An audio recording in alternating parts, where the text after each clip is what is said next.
कोलकाता में बीजेपी के road show पर पथराव हो गया। पार्टी ने शक्ति प्रदर्शन करने के लिए वहां एक रैली की, जिससे पहले शुभेंदु अधिकारी और दिलीप घोष समेत बीजेपी के कई बड़े नेताओं ने एक रोड शो किया। लेकिन जिस समय बीजेपी के ये नेता और कार्यकर्ता कोलकाता के चारू मार्केट इलाके से गुजरे, सड़क के दूसरी तरफ खड़े कुछ लोगों ने टीएमसी के झंडे लहराने शुरू कर दिए। एक शख्स ने सड़क पर पड़ा पत्थर उठाकर बीजेपी की रैली में शामिल लोगों पर फेंक दिया। देखते ही देखते बवाल बढ़ गया। बीजेपी की रैली में शामिल कुछ लोगों को चोटें भी आई, जिसके बाद वो लोग आग बबूला हो गए और उन लोगों की ओर दौड़े जिन्होंने पथराव किया। लेकिन तब तक बीजेपी की रैली पर पथराव करने वाले भाग गए, जिसके बाद गुस्साए लोगों ने वहां खड़ी मोटरसाइकिलें और साइकिल तोड़ दी, जिसके बाद पुलिस वहां पहुंची और गुस्साए लोगों को शांत किया। इस दौरान बीजेपी के कुछ कार्यकर्ताओं को एक बार फिर निशाना बनाने की कोशिश की गई और उन्हें वहां से जाने से रोका गया। दक्षिण कोलकाता का चारू मार्केट इलाका है, यहाँ पर हंगामा अब भी जारी है। जो बीजेपी की गाड़ी यहाँ से एक कार्यकर्ता की गुजर रही थी, उसके ऊपर स्थानीय लोगों ने हमला कर दिया। ये रैली बीजेपी ने टीएमसी को अपनी ताकत दिखाने के लिए की और पथराव होने के बाद पार्टी ने इस जज्बे को कायम रखा और टीएमसी को घेरा। बंधु एसब करे भारतीय जनता पार्टी के आटकानो जाबे ना। भारतीय जनता पार्टी परिवर्तনের আরেক পরিবর্তনের ডাক দিয়েছে। लेकिन बवाल के तुरंत बाद मौके पर पहुंचे टीएमसी नेताओं ने हंगामे का ठीकरा बीजेपी पर फोड़ दिया। पत्थर आया, ईंट आया, उन लोग ने बहुत बुरी तरह बात किया। उसके बाद हमारा लड़का लोग एक दो बात किया है। ये पहली बार नहीं है जब बीजेपी की किसी रैली में बवाल के लिए टीएमसी को जिम्मेदार ठहराया गया हो। इससे पहले बीजेपी अध्यक्ष के काफिले पर पथराव के आरोप भी उस पर लग चुके हैं, जिसके बाद दोनों पार्टियों में तलवारें खिंच गई थी। इस बार के चुनाव में दोनों पार्टियों ने पूरी ताकत झोंक दी। एक तरफ कोलकाता में बीजेपी ने अपना दम दिखाया, तो वहीं दूसरी ओर ममता बनर्जी ने बीजेपी को टक्कर देने के लिए अपना सबसे बड़ा दांव खेल दिया। उन्होंने टीएमसी छोड़कर बीजेपी में शामिल हुए शुभेंदु अधिकारी के गढ़ नंदीग्राम से चुनाव लड़ने का ऐलान कर दिया। उन्होंने वहां एक रैली की, जिसमें लोगों की भारी भीड़ उमड़ी और इन्हीं लोगों के सामने ममता ने शुभेंदु अधिकारी के गढ़ यानी कि नंदीग्राम में उन्हें चुनौती देने का ऐलान किया और वहां से खुद चुनाव लड़ने की बात कह दी। नंदीग्राम सीटे ভালো মানুষ দেব, কাজে কোনো অসুবিধা নেই, এমনকি আমি যদি নন্দীগ্রামে দাঁড়াই কেমন হয়। यही नहीं, उन्होंने शुभेंदु अधिकारी का नाम लिए बिना उन्हें घेरा। Washing powder Bhajpa, washing powder Bhajpa, এই তো হয়ে গেছে আজকাল, কালোটা সাদা और सादाटा कालो। जिसके बाद बीजेपी ने इसे ममता बनर्जी का बंगाल में हार का डर बता दिया और अपनी जीत का दावा किया। ममता बनर्जी घबराई हुई है, उनके पास कोई कैंडिडेट नहीं है, इसलिए उन्होंने अपना ऐलान कर दिया है कि मैं लड़ूंगी। ममता बनर्जी की परंपरागत सीट भवानीपुर है और उन्होंने संकेत दिए कि इस बार वो 2 जगह से चुनाव लड़ सकती हैं। सौभाग्य की एक बात यह कि पश्चिम बंगाल की राजनीति में नंदीग्राम को सत्ता परिवर्तन के प्रतीक के रूप में जाना जाता है। 14 साल पहले वहीं से ममता बनर्जी ने सत्ता की सीढ़ियां चढ़नी शुरू की। नंदीग्राम सिर्फ विधानसभा की एक सीट नहीं है, बल्कि ये मेदिनीपुर इलाके की कम से कम 50 सीटों पर चुनावी जोर आजमाइश का केंद्र भी। यहां लंबे समय तक टीएमसी का चेहरा रहे शुभेंदु अधिकारी के बीजेपी में जाने के बाद ममता बनर्जी के सामने अपना गढ़ बचाने की चुनौती है। शुभेंदु अधिकारी की टक्कर का कोई दूसरा नेता नहीं दिखा, तो ममता बनर्जी ने खुद नंदीग्राम से चुनाव लड़ने का ऐलान कर दिया। अब यह तय माना जा रहा है कि पश्चिम बंगाल में इस बार विधानसभा चुनाव टीएमसी और बीजेपी दोनों के लिए करो या मरो का सवाल बन चुका है। इस साल 5 राज्यों में होने वाले विधानसभा चुनाव में राहुल गांधी बस यात्रा करेंगे। न्यूज 18 के अरुण सिंह की रिपोर्ट है, माफ कीजिएगा, कि रिपोर्ट है कि कांग्रेस के रणनीतिकारों ने एक बार फिर राहुल गांधी की बस यात्रा का कार्यक्रम बनाया है, जिसके तहत राहुल गांधी चुनावी राज्यों में 2-3 दिन का दौरा करेंगे और पार्टी कार्यकर्ताओं के साथ आम लोगों से भी मिलेंगे। सूत्रों के मुताबिक राहुल अपने चुनावी कार्यक्रम में सबसे ज्यादा समय केरल, असम और तमिलनाडु को देंगे, जबकि ऐसी अटकलें हैं कि पार्टी को बंगाल में चुनावी सफलता की ज्यादा उम्मीद नहीं है, इसलिए वहां वो कम समय देंगे। पार्टी का दावा है कि इससे पहले गुजरात और कर्नाटक में भी राहुल के बस से चुनाव प्रचार ने अच्छी सफलता दिलाई थी। यही वजह है कि पार्टी ने बस यात्रा का कार्यक्रम बनाया है। हमेशा उनकी कोशिश होती है कि वो ज़्यादा से ज़्यादा लोगों से मिल सकें व्यक्तिगत तौर पर और अपनी बात उन तक पहुंचा सकें। उत्तर भारत में कोहरे और ठंड के सितम से लोगों को राहत नहीं मिली। पहाड़ों पर बर्फबारी की वजह से बीते कई दिन से पारा गिरता जा रहा है। यही नहीं, बहुत जगहों पर लोगों को सूरज के दर्शन तक नहीं हुए, क्योंकि सुबह से ही उत्तर भारत के ज्यादातर शहर कोहरे की आगोश में समा गए। ऐसे में धूप तो दूर की बात, लोगों के लिए सड़क पर चलना मुहाल हो गया। उत्तर प्रदेश के गोरखपुर में तो सुबह से दोपहर हो गई, लेकिन कोहरा नहीं छटा। ऐसे में काम करने के लिए घर से निकले लोगों को दिन में ही गाड़ी की हेडलाइट जलानी पड़ी। कुछ यही हाल आगरा में भी रहा। वहां तो सर्दी ने ऐसा सितम ढाया कि पारा शिमला, मनाली और कुल्लू जैसे ठंडे शहरों से भी नीचे चला गया। मौसम विभाग के मुताबिक बीते 24 घंटों में आगरा उत्तर प्रदेश का सबसे ठंडा शहर रहा। वहीं ठंड से दिल्ली एनसीआर के लोग भी कुछ कम नहीं ठिठुरे। वहां बीते कई दिन की तरह ही लोगों को कोहरे और शीतलहर का डबल टॉर्चर झेलना पड़ा। दिल्ली में तो आलम यह है कि कोहरे की वजह से इंडिया गेट भी धुंधला दिखने लगा। इस वक्त हम इंडिया गेट पर मौजूद हैं और आपको विजिबिलिटी की तस्वीरें दिखाना चाहते हैं। देखिए विजिबिलिटी कितनी कम है इंडिया गेट के आसपास। हालांकि मौसम विभाग ने उम्मीद जताई कि अगले कुछ दिनों में ठंड से थोड़ी राहत मिलेगी। जो कोहरा है वो तो लिफ्ट होगा कल से, क्योंकि विंड स्ट्रांग हो रहा है और इसीलिए दिन का तापमान जो है इम्प्रूव करेगा। यही नहीं, उसका अनुमान है कि उत्तर भारत के कुछ इलाकों में मौसम का मिजाज बदलेगा और बारिश होगी, जिससे पारा चढ़ेगा। सौ बात की एक बात यह कि जनवरी के महीने में उत्तर भारत में शीतलहर और कोहरा सामान्य बात है। पहाड़ों पर बर्फबारी और बारिश के बाद हवा में थोड़ी नमी बढ़ने की वजह से ऐसा होता है और हर साल होता है। अभी पंजाब से लेकर राजस्थान और बिहार तक मौसम कुछ दिन ऐसा ही रहने वाला है। हमारे लिए बेहतर यही है कि गाड़ी चलाते समय स्पीड पर कम और सड़क पर ज़्यादा ध्यान दें, वरना ठंड तो कुछ दिन में चली जाएगी, लेकिन हमारी लापरवाही हमें जो दंड देगी वो लंबे समय तक भुगतना पड़ेगा। 26 जनवरी को किसानों की ट्रैक्टर रैली के मसले पर सुप्रीम कोर्ट में सुनवाई हुई। न्यूज़ 18 के एहतशाम खान की रिपोर्ट है कि किसानों की ट्रैक्टर रैली निकलेगी या नहीं, इस पर फैसला दिल्ली पुलिस को करना होगा, क्योंकि अदालत ने कहा कि कानून व्यवस्था बनाए रखने का काम पुलिस का है, जिसमें कोर्ट दखल नहीं दे सकती। इससे पहले दिल्ली पुलिस ने याचिका दायर कर ट्रैक्टर रैली को रद्द करने की मांग की, जिसके लिए पुलिस ने गणतंत्र दिवस परेड खराब होने और कानून व्यवस्था बिगड़ने का हवाला दिया था, मगर कोर्ट ने फैसला पुलिस पर छोड़ दिया और अब इस मामले में बुधवार को सुनवाई होगी। कोर्ट के इस रुख के बाद दिल्ली पुलिस के 2 अफसर किसान नेताओं से मिलने सिंघू बॉर्डर पहुंचे।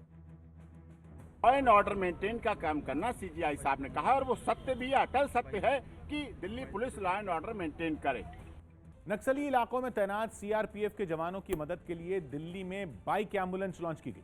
इसकी मदद से नक्सलियों से मुठभेड़ के दौरान घायल जवानों को फौरन मेडिकल सहायता मिल पाएगी और उन्हें वक्त रहते नजदीक के अस्पताल में भी पहुंचाया जा सकेगा। नक्सली इलाकों में तैनात जवानों को इसी जरूरत को देखते हुए दिल्ली में रक्षिता नाम की 21 बाइक एम्बुलेंस लॉन्च की गई। इन्हें सीआरपीएफ ने रक्षा के क्षेत्र में रिसर्च करने वाली संस्था डीआरडीओ के साथ मिलकर बनाया है। एक सुपर बाइक का निर्माण किया गया है और अगर इस बाइक की अगर बात करें तो देखा जा सकता है किस तरह से यहाँ तमाम आधुनिक उपकरण और तमाम जो मेडिकल से जुड़े हुए तमाम उपकरण जो हैं वो इसमें लैस हैं।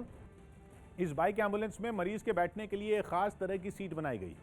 इसके अलावा इसमें ऑक्सीजन सिलेंडर से लेकर मॉनिटर तक लगाया गया है, जिसमें घायल जवान के ब्लड प्रेशर से लेकर उसके दिल की धड़कन तक की जानकारी मिलती रहेगी। खास बात यह कि बाइक पर बनाई गई ये एम्बुलेंस आसानी से उबड़ खाबड़ रास्तों को भी पार कर सकेगी।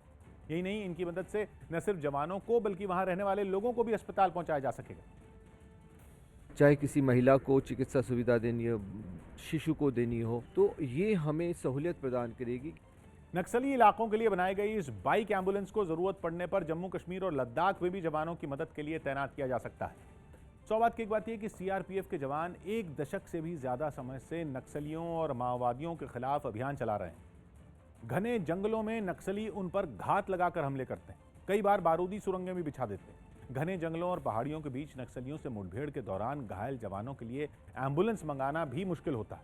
इसी चुनौती से निपटने के लिए ये बाइक एम्बुलेंस बनाई गई, जो घायल जवानों को बिना देरी किए अस्पताल पहुंचा सकती है। 26 जनवरी से पहले कश्मीर में बड़े हमले की साजिश को नाकाम कर दिया गया। न्यूज़ 18 के पवन शर्मा की रिपोर्ट है कि जम्मू कश्मीर पुलिस ने रामबन से आतंकवादियों के 2 मददगार गिरफ्तार किए, जो सांबा से एक ट्रक पर हथियार लेकर रामबन पहुंचे थे। खबर है कि सीमा पार से ड्रोन के जरिए सांबा में उन तक हथियारों को पहुंचाया गया था और यह साजिश पीओके में मौजूद आतंकी संगठन जैश-ए-मोहम्मद के कमांडर ने रची थी, जो उन हथियारों को कश्मीर तक पहुंचाकर किसी बड़े हमले की फिराक में था। बिहार के समस्तीपुर में 2 नाबालिगों की आपस में जबरन शादी करवाने का एक मामला सामने आया। बताया गया कि दोनों के बीच काफी समय से दोस्ती थी। जब ये बात गांव के लोगों को पता चली तो इस पर पंचायत बुलाई गई, जिसमें पंचों ने दोनों की शादी करवाने का फरमान सुना दिया। तुरंत फूल माला का इंतजाम भी कर लिया गया। लड़की तो राजी दिखी, पर लड़का इस फैसले से नाखुश नजर आया। लड़के के लाख मना करने पर भी उसकी एक न चली और आखिर में उसके गले में जबरदस्ती लड़की के हाथों से माला डलवा दी गई।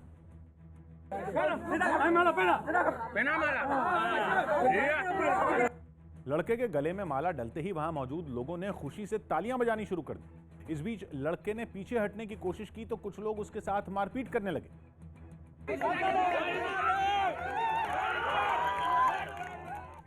आरोप है कि लड़का और लड़की दोनों नाबालिग हैं। इसके बाद भी पंचायत ने दोनों की शादी का फैसला सुना दिया। समाज के लोग लड़का लड़की को उम्र है जबरदस्ती शादी कराना चाहते हैं। जब पुलिस को इस घटना की जानकारी मिली तो उसने वहां पहुंचकर पहले शादी रुकवाई, फिर लड़का और लड़की दोनों को अपने साथ थाने ले गई। सौभाग्य की बात यह कि हमको समाज का ठेकेदार बनने की बड़ी बुरी बीमारी लगी। शादी ब्याह के मामले में तो हमारी ऐसी पंचायतें सारी हदें पार कर जाती हैं। कभी पति पत्नी को भाई बहन बनाने में जुट जाती हैं, कभी जबरन शादी कराने लगती हैं। समझ में नहीं आता कि ऐसे पंचों को हम लोग बर्दाश्त क्यों करते हैं। इनके पागलपन में हम भी शामिल हो जाते हैं। ये भी भूल जाते हैं कि इस देश में कानून नाम की भी कोई चीज है।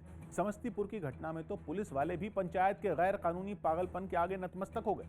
कायदे से तो नाबालिगों की जबरन शादी कराने वालों को गिरफ्तार करना चाहिए था, जिन्होंने शादी को भी मजाक बनाकर रख दिया।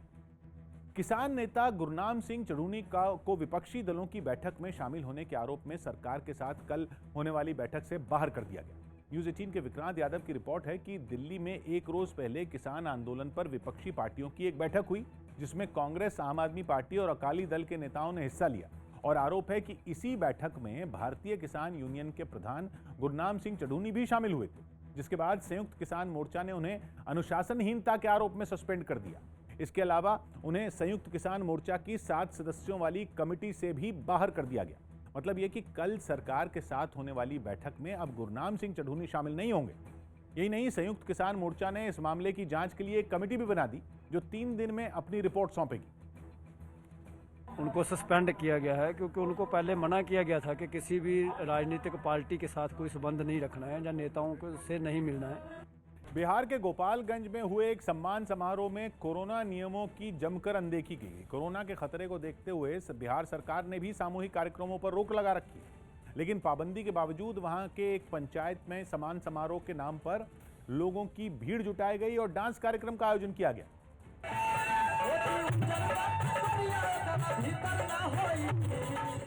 इलाके के मुखिया ने वहां के कोरोना योद्धाओं को सम्मानित करने के लिए इस कार्यक्रम का आयोजन किया था। कोरोना के नियम को पालन करते हुए हमने अपने पंचायत के कार्यकर्ता का आज सम्मान समारोह रखा है। 4000 जनता शामिल हुए हैं। सम्मान समारोह में न तो सोशल डिस्टेंसिंग दिखी, न ही सरकार के दिशा निर्देशों का पालन किया गया।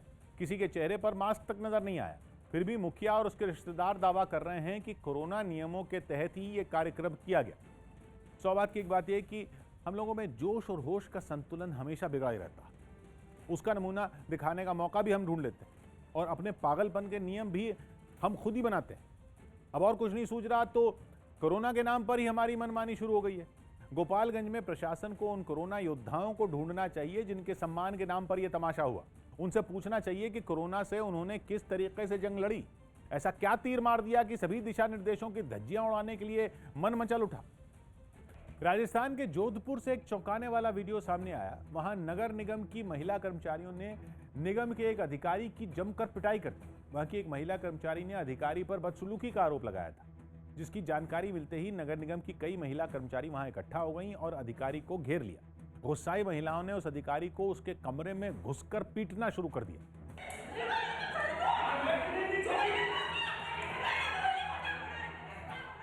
महिलाओं के ये तेवर देख अधिकारी भी घबरा गया। उसने बचने की बहुत कोशिश की, माफी भी मांगी, लेकिन महिलाओं ने उसकी एक न सुनी।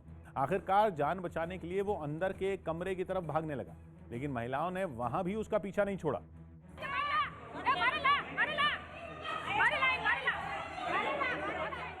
महिलाओं ने उसके कमरे में घुसकर ही उसका जमकर धुनाई कर दी। हालांकि बाद में किसी तरह अधिकारी को उनके कब्जे से छुड़ाया जा सका। सौभाग्य की एक बात यह कि हमारे आपके बीच आज भी ऐसी घिनौनी सोच वाले मौजूद हैं जिनकी गंदी नजरें किसी महिला का जीना दूभर कर देती।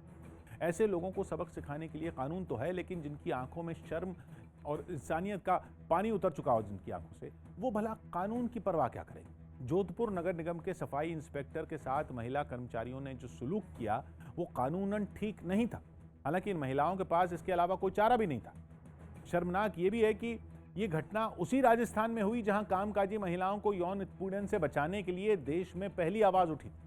बिहार के गया से एक डरा देने वाला वीडियो सामने आया है जिसमें चोरी के शक में 2 लोगों को सैकड़ों लोगों ने पीट दिया। बताया गया कि गांव वालों ने उन्हें पीटने के बाद एक कमरे में बंद कर दिया था और जब पुलिस उन लोगों को छुड़ाने पहुंची तो हंगामा खड़ा हो गया। लाठियों और डंडों से लैस कुछ लोगों ने पुलिस वालों की इस कार्रवाई का विरोध शुरू कर दिया।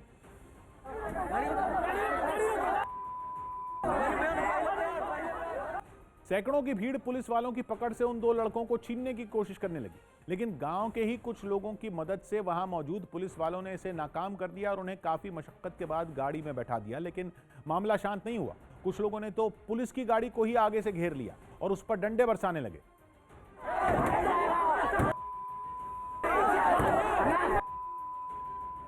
हालांकि पुलिस ने भी समझदारी दिखाई और मौका मिलते ही भीड़ के बीच से गाड़ी लेकर वहां से रवाना हो गई। सौभाग्य की एक बात यह कि कभी भेड़ तो कभी हिंसक भीड़ में तब्दील हो जाना हमारी आदत बन चुकी। किसी भी मामले में अपने दिमाग का इस्तेमाल न करने की तो हम कसम खाए बैठे, क्योंकि हमारा दिमाग खाली हो चुका है, इसलिए कोई उसमें कुछ भी भर के चला जाता है। कभी बच्चा चोर बताकर हम किसी की जान लेने पर आमादा हो जाते हैं, तो कभी पशु चोर समझकर पीटने लगते हैं। गांव में मॉब लिंचिंग का एक से बढ़कर एक डरावना कांड करने के बाद भी हमारा मन नहीं भरा है। हम पूछते भी नहीं कि चोर समझकर जिसे कुछ लोगों ने पकड़ा उसने किसी का क्या चुराया है। अगर चुराया भी है तो उसे सजा देने का अधिकार हमको किसने दिया? ये समझदारी की बात हमारी समझ में नहीं आती, क्योंकि अपनी अक्ल को तो हम ताले में बंद करके रखते हैं। दूसरों के खून से हाथ रंगने का ये पागलपन एक दिन हमको कहीं ना कहीं का नहीं छोड़े। दिल्ली में करीब 10 महीने बाद 10वीं और 12वीं में पढ़ने वाले छात्रों के लिए नियमों के तहत स्कूल खोल दिए गए। बोर्ड परीक्षाओं से पहले स्कूल खुलने से बच्चों के भी चेहरे खिल गए। कोरोना मरीजों की संख्या में कमी आने और वैक्सीन लगाने के अभियान के बीच एक बार फिर बच्चों ने स्कूल जाना शुरू किया, जहां उन्हें जानलेवा वायरस से बचाने के लिए पुख्ता इंतजाम किए गए। दिल्ली के एक स्कूल से जो तस्वीरें सामने आई उनमें एक में स्कूल के गेट पर छात्र सोशल डिस्टेंसिंग का पालन करते हुए लाइन में खड़े नजर आए। अंदर दाखिल होने से पहले उनके हाथ सैनिटाइज कराए गए और उनका तापमान जांचा गया।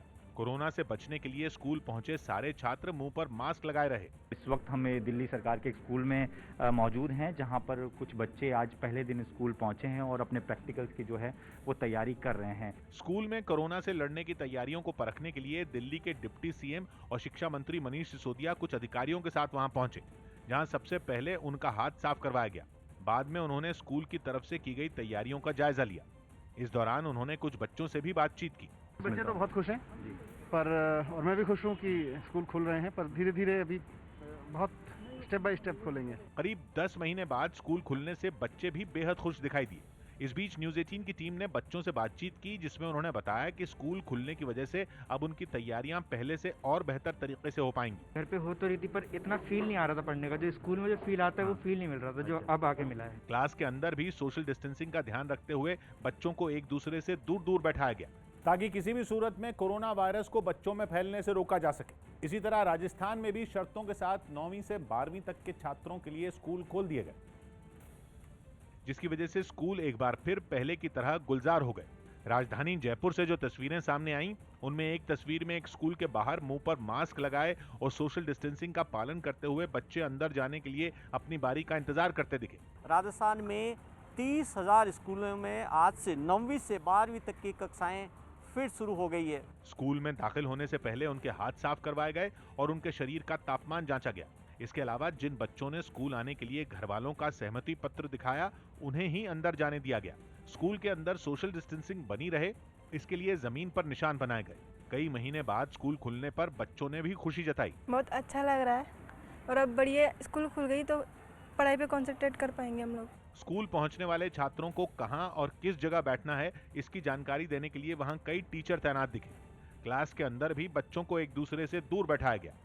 सौभाग्य की एक बात यह कि कोरोना संकट में स्कूलों ने ऑनलाइन पढ़ाई तो शुरू कर दी थी, लेकिन ये बात सबकी समझ में आ गई कि कंप्यूटर और मोबाइल फ़ोन पर पढ़ना स्कूल में होने वाली पढ़ाई का विकल्प नहीं है। बच्चों के लिखने की आदत भी छूट गई थी, जबकि बोर्ड की परीक्षा तो उन्हें कागज़ कलम से ही देनी है। इसीलिए महामारी के हालात थोड़े काबू में आने के बाद 10वीं 12वीं के स्कूल खोलने के लिए दिशा निर्देश जारी कर दिए गए और कई राज्यों में स्कूल खोल भी दिए गए। हालांकि पढ़ाई के साथ ही बच्चों को महामारी से बचाने की चिंता भी है, इसलिए सभी राज्यों में अंतिम फैसला उनके माँ बाप पर छोड़ा गया है। वो अगर बच्चों को स्कूल भेजने और उन्हें कोरोना से बचाव के तौर तरीके सिखाने को तैयार हैं, तभी बच्चों को स्कूल आने की छूट दी गई है। 10 महीने बाद स्कूल आकर बच्चे भी खुश हैं, लेकिन अब हमारी जिम्मेदारी और बढ़ गई। हमको बच्चों को सिर्फ समझाना नहीं है, बल्कि ये नज़र भी रखनी है कि वो मास्क और सोशल डिस्टेंसिंग के मामले में घर या बाहर कोई लापरवाही न बरतें।